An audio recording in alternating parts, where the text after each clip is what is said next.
Kajing in jong ubril hakane ka perthei kajing im bom mentoy klem uble ki ai baro tang sipor kin duno lada u blayangi un ino hai no shublai menta kat ba por dang don ya pi bat yanga u khot yanga ya pi sha jing kala u khot yanga ya pi sha jing kala Jisu ula ong to kala kabamu ki jisel ba pertei ruat belu ba pertei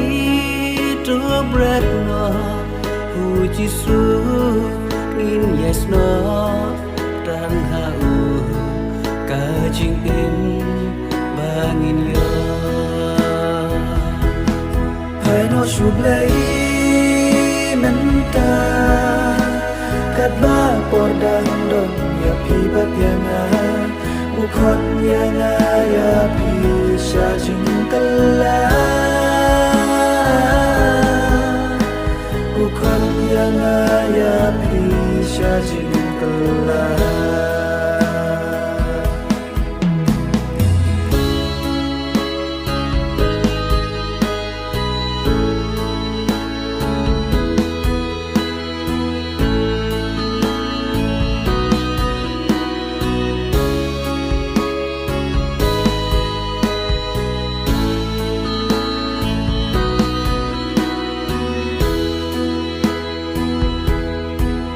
Tinublay ka perta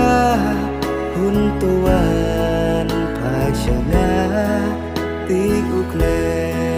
yunong po kumanga kun lamrot belajar slam lawan pai pacesem trajisu uat yang abajot hai no shublai